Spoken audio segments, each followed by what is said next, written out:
Welcome to Founders Future, a podcast by Closers.io, where we dive into the journeys of innovative entrepreneurs and explore the road ahead of them and their companies. I'm your host, Olivia Sammons, and in each episode, we'll uncover the stories behind successful startups, the challenges facing them along the way, and the strategies driving their future expansion. Today, we're excited to have Mahika Singhal, the founder of Muse Consulting Studio, joining us. Mahik will be sharing more about the founding story and giving us a glimpse into her plans for future growth. So let's jump straight in. Mahik, welcome to Founders Future. Hello. Thank you so much for having me, Olivia. You're welcome. So let's take us back to the beginning. What was the significant problem inspiring you to start Muse Consulting Studio? Yeah, absolutely. So while I was in college, I went to UC Berkeley in San Francisco. I realized I was a part of quite a few clubs, college clubs, student clubs, and over there, we did a lot of work for brands. So we would consult Mm, them on what kind of strategies they should use to tap into Gen Z, and it was quite an evolved culture where students would just get together and mass email, cold email tons and tons of brands to be able to work with them for the experience. But we would also we would have a contract around it, take money across against it. And so I joined a few of these clubs and rose through the ranks as the years went by, until I was at the point where I was the one pitching student services and the value of getting these kind of services from students to really big companies like DreamWorks, Warner Brothers, a lot of really big companies and C-suite level people and executives there. Um, so I guess that's where I learned that there's actually so much value in students being able to provide their own insight into how this demographic thinks. And this demographic of students, the anchor of a college space, is such a great place to tap into since it's always the next wave of consumers and customers coming into the market. They're coming of age, they're evolving with their needs and the cultural landscape. And so that's where I learned that this is something that a lot of companies are really interested in. Um, but there's no real one space where companies can approach students. It's always students approaching companies and kind of having a very disorganized market around that. So that's where Muses comes from. I decided to make that market organized myself. And so started as soon as I hopped out of college. And it's been about a year and a half now, and it's um, doing well. Yeah, we're growing. We have a team of about eight people now. So it's been great to be able to go to these really big brands and pitch them these really funny, silly, quirky marketing campaigns or consumer insights campaigns that can tap into the hyper-local culture and just the entire environment of college to be able to further their marketing, their brand awareness, their sales in that sense. Yeah, I love it. And as you say, the students of the future. I remember when I was a student and it was hectic and it was madness trying to like approach everything from outside once you left university and had to move forward. I was scrolling through your website earlier and yeah, it's a really great idea. I really love it. In Yeah. terms of though what the students are doing and what you're offering, is it internships or are these like full-time placements? Um, Great question. It's more like gigs. So Okay.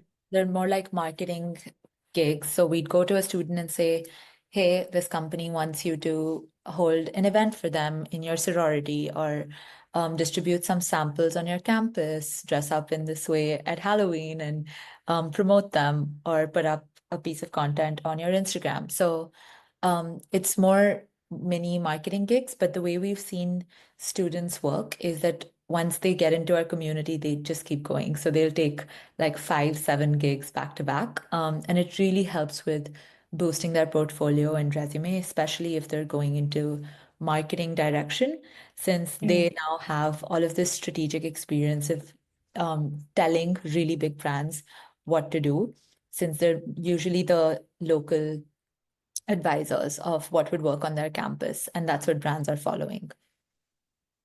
Cool. Yeah, so it's a great way for them to grow themselves and their professional outcome out of university, out of college. That's Exactly. awesome. That's really great. And I know you said it was about a year and a half ago. Was it 18 months ago? You said you started. And then, so what was your background studying? How and what kind of experiences and influences helped you with your approach to this?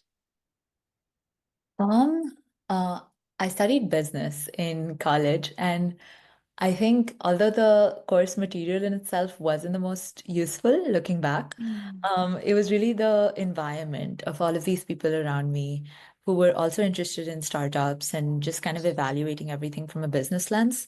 So those conversations, communities, professors, the network, alumni network, the guest speakers that would come in, all of that really shaped what I wanted to do next, as opposed to, I guess, the course material in itself. And then I've been really fortunate. My dad is also a startup founder. So just kind of have that be something I looked at while Mm. growing up and see that that's a pretty exciting avenue where every day is kind of different. So I guess that also influenced my decision to go into this. That's really cool. So you had kind of an inside look out and was like, this curriculum I can I can take and make my own. I love that. It's really cool, really inspiring. Um, so many founders will face a moment where they're like, oh, should I continue? Am I going to give up? Did you have one? And like, how did you push through it?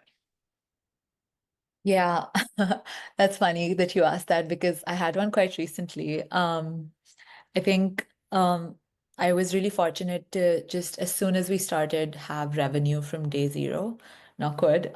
But in the sense that I never really saw a drought of business while I started. So the first year was like almost the honeymoon period of just floating on a high of everything's going well, it's working, we're growing. And then we reached a plateau point where I was doing everything the same way, but I wasn't getting the same results. Um, Mm. I was like, is this the scale that we can achieve? Is there something in the market that changed? Like, what is going on? Um, and so that was about 3 months ago. This point of, is this all that Muses can be? Mm. And is this where we stop or give up or something of that sort? But um, I think how I pushed through it is instead of working on my motivation, just working on discipline. So there was no external motivation or internal at those points. And I'd wake up in the morning and be like, ah, like I don't know if this is right anymore, but still just kept my head down, kept doing the work, and gave myself quantitative targets. So that I was like, okay, work at this for a year more. And if it doesn't work at that point, you can evaluate further.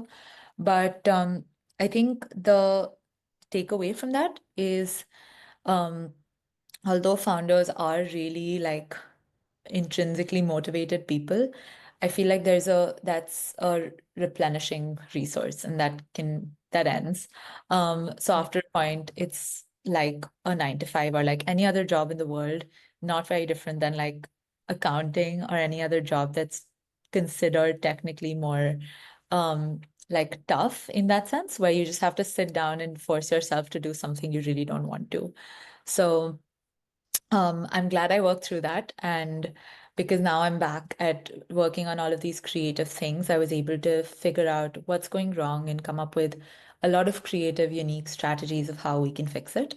So the takeaway would just be keep your head down, focus on the work, and um, just give yourself long enough to fail that you're not cutting yourself off too soon. Yeah, discipline is key. I mean, it's key in a lot of things, in a lot of aspects, if you look, not just in business, but with outside business as well. I do want to touch on though, because you mentioned there was something you had to change and a strategy that needed to be pivoted a little bit. What did you implement to help you get over that? And what was it that you was looking to get over? Was it? Yeah, I think we just weren't getting the same excited response from brands to tap into college the same way we were initially. And I think it was a few things. It was like the ban around TikTok in the US. It was the fact that we work on an academic calendar, so we're on a semester system with like campus-based events. So I think all of the timing was some market conditions.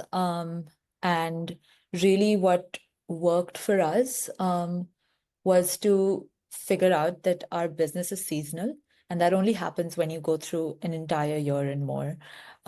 So we figured out that to some degree we're seasonal. And so there's high points and there's low points, and there's different things we can focus on rather than revenue generation during those low periods. Internal efficacy, operations, cleaning up our internal processes, things of that sort. So I think that's something that helped there. Yeah, okay, that makes a complete sense. I suppose while the students are at college and then when they're finished for the summer, there are different areas you have to think about. You did mention and you touched on TikTok. Is that a tool that you guys use in acquiring customers and then as a form of kind of putting yourself out there? We've just started a little bit. I've been making these videos and as the marketing girly, so just kind of talking about marketing and different brand strategies. But no, that is something that the campaigns that we fulfill require. So brands will come to us and say, hey, we want 100 college students to make TikToks around our products. So with the ban coming up, people were really pivoting their social strategy. And so that was a really influx time for everyone. Everyone was just scared, confused. And we were, of course, a part of that entire chaos. Gotcha. Makes sense. So if you had to identify one thing that if sold like with a snap of a fingers, um, that would make the biggest impact in your bill in the business growth at the moment, what would that be? Hmm, that's a good point. Um, I think just being able to get in front of the right people. Um, Yeah, just starting from scratch, not having industry contacts to say, well, is a little tough to build trust and reliability, credibility. I've just never worked in the industry, so I don't know anyone in that sense. But now we have our cohort of people. So, what would be snap of a finger, best thing to do would be to have a really large conference or industry event of some sort, where we can get people together, have those face-to-face interactions. I think remote work's also taken a little bit of that away, where everyone you meet, you're just a little bit not as familiar as you can get in person. Yeah, I agree with you there. It's the new modern world is taking over and the face-to-face communication is slightly changing, you know. Um, so I can see that. So talk to me a little bit about the structure within the business. So how are you've mentioned obviously what you'd love to do. So how are you currently getting in front of these people? What are you currently doing at the moment in terms of marketing and the sales process? Yeah, we're doing so much, I feel, at this point. We've diversified a lot. When we started, we were just reaching out to all of our target clientele on LinkedIn, over email, letting them know what we do. So it was more of an outbound plan. Um, Now I think we've also been growing my LinkedIn presence, just personal branding wise. I'm on TikTok as well. So on TikTok, Instagram, and LinkedIn, we're growing a lot of my personal branding as a Gen Z marketing expert. Um, and then so we've started to see some inbound results from that. And then we have a blog on Substack where we talk about recent trend reports, analyzing marketing campaigns that are in popular culture, those kind of things. That's been really fun to work on, even just as a passion project. But recently, we've gotten a lot of traction around that as well, where similar to us, different marketing nerds in the industry are want to almost like debrief and discuss, analyze these big campaigns together. So that's what we've been doing.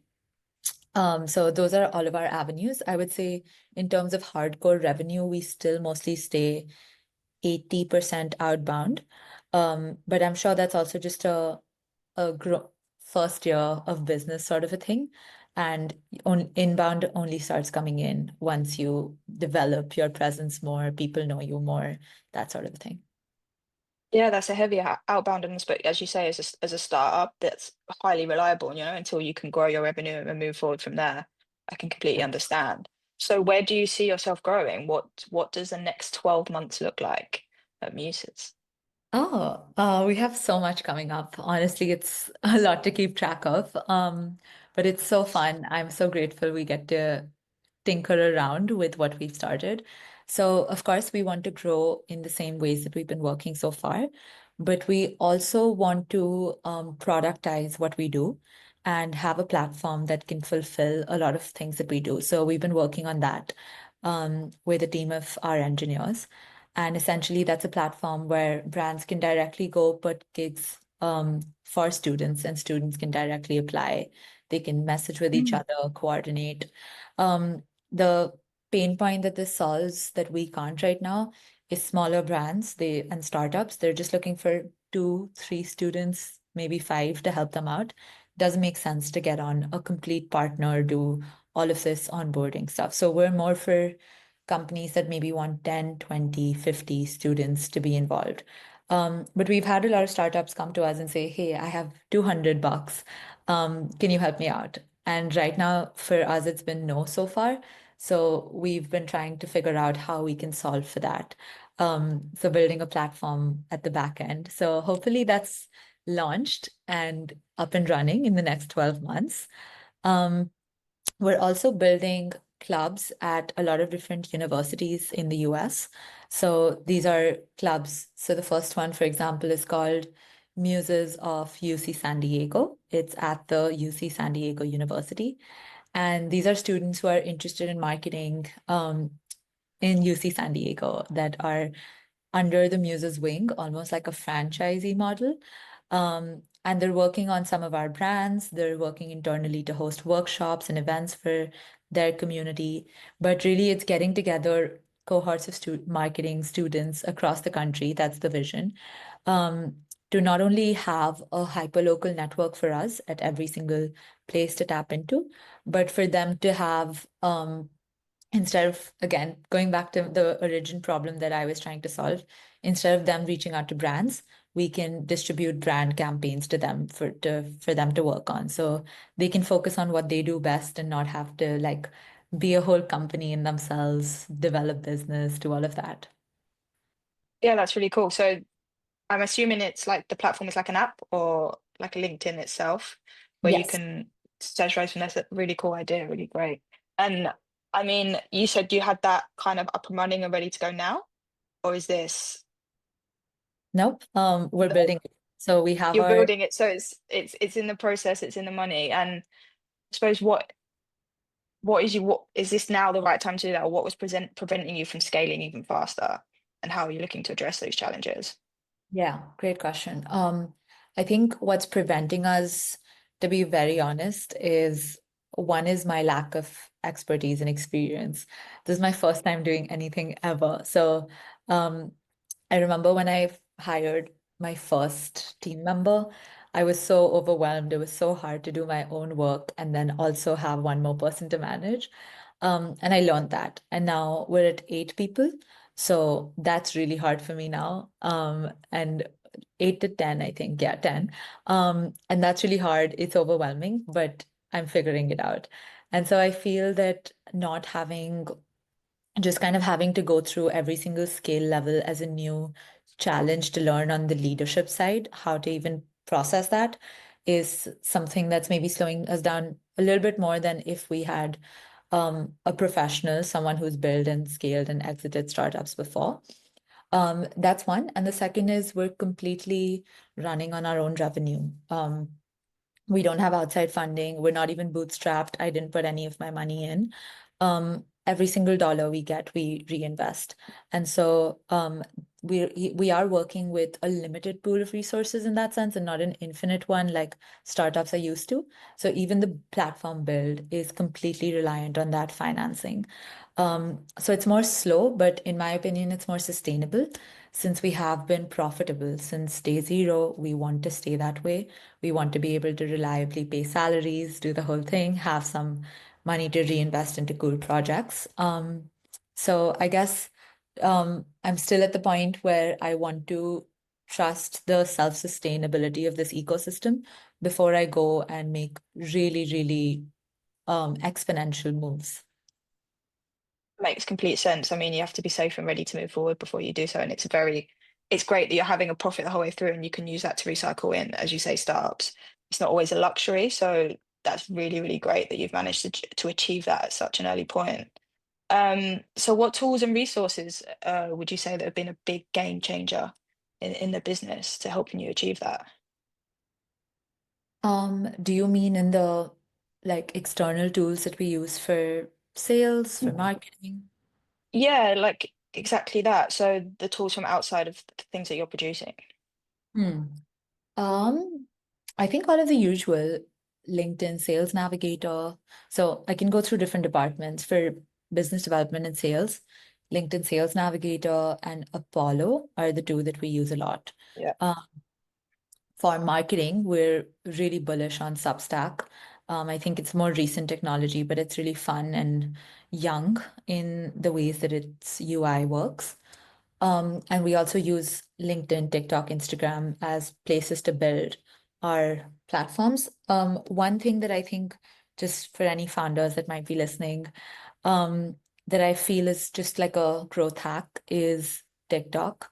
Just getting on there and documenting this entire new phenomena of building in public. It's really just a discovery engine. No, nothing in the world spits out your content to strangers the way TikTok does. So just going, as weird as it might be in the beginning, just going and filming yourself and putting something out there every day. I've seen a lot of uptick from that. And then internally for our operations, I think just the usual project management tools. So maybe like Monday.com and Asana, those are some that we've used. Yeah, so just implementing the CRM system so you can keep, as you mentioned before, keep disciplined on the days where it's hard and you know what's going on. You've got it all regimented. And then yeah, the TikTok outreach is one of a kind. And it is just having the courage to make yourself get on camera and do those things. I completely understand. So I suppose moving forward now, what would be the best piece of advice that you've received about scaling a business? Obviously, you mentioned that your dad is a startup professional himself. So was there anything he passed on to you? Um, yes, so many things. Every time I'm having a little existential crisis, I'm on the phone whining to him and he's helping me through that. So it's almost like having an inbuilt advisor. But um couple of pointers that I keep in mind is I guess to be really disciplined and conservative about your time. As you scale, everyone wants a little bit of your time, whether that's people in your own team that want to review something, need approvals, want to discuss something, whether that's external partners, anything and everything, but just prioritizing super, super ruthlessly in terms of what is the main driver of the business and what you need to personally as a founder invest your time in. Um, so the way that I tackle that now is that the first 5 hours or so of the day, I decline all meetings, don't schedule anything there. And then I know that when I'm more on my downtime, the second half of the day that's more don't need as much mental energy as when I can talk to people, since that's more of a social task that doesn't need my 100% the way writing these big proposals and stuff would. Um, so I guess just segmenting your time into maker hours that are your own to make things and manager hours is something that I've found to be helpful. And then I guess just also to fulfill all of the gaps that you don't know. So at least as a first time founder in this sense, there's a lot that I don't know. But I have someone on my team who knows HR, who knows finance, who knows operations. And those weren't my key strengths before I started. I'm more of a product and marketing girl. So but now that I have these people, I learn from them, yes. But at least they can take care of those departments. And I don't have to be the only smart person to make the whole thing run. There's tons and tons of smart people that can do it all together. So even if maybe as a founder you don't have the resources yet for full-time hires, maybe having contractors, interns, part-time people, but just people is good and it's not bad. So it helps with growth a lot. Yeah, those would be my two for now. Yeah, I love that. I want to touch on the first one a little bit. I mean, making the day and structuring it to your own habits and your own mentality, I suppose is the right word. That's really cool. That's a very clever idea. And I suppose the luxury that we have to being in this remote world, um, we can structure the day to suit ourselves and suit our personality. So that's a really key piece of advice. And then obviously the second one, knowing your weaknesses and your strengths. It shows that you have great insight from like and the mental strength to know when you need help and when you need to ask for things. So love that. Now, what is a piece of advice that you would give to a founder who wants to start on their own journey? Oh, um, it's been so cool actually. Recently, a lot of people I have known from college, from high school, have been reaching out to ask about getting started. So they're tinkering around with an idea and they're a little on the fence, scared, hesitant about that. And I'm going to say that part again. Um, but yeah, so a lot of people from college, high school have been reaching out to me to ask for advice recently, and they're kind of on the fence of whether they should get started with something.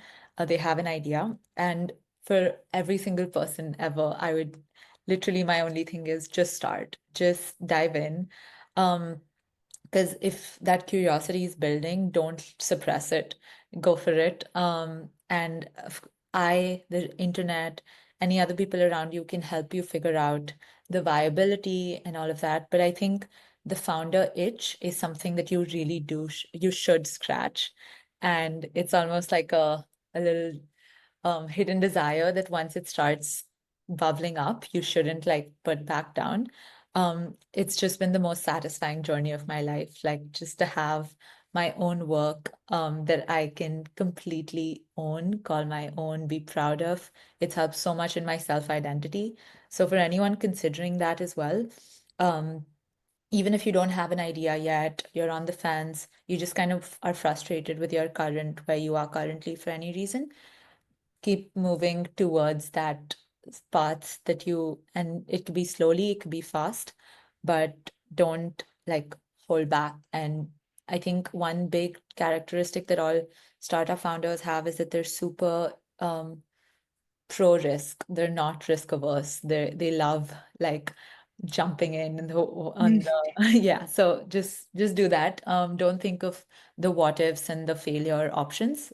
That's a problem for another time. Yeah. Yeah, I love that. So just jump in.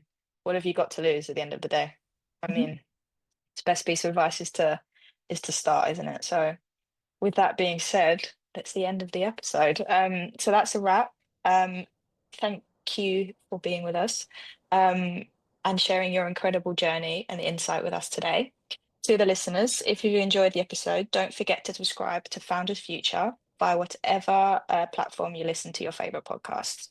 You can also find more resources and insight at closers.io, where we're delighted to help businesses accelerate their sales and marketing efforts through world-class systems and playbooks.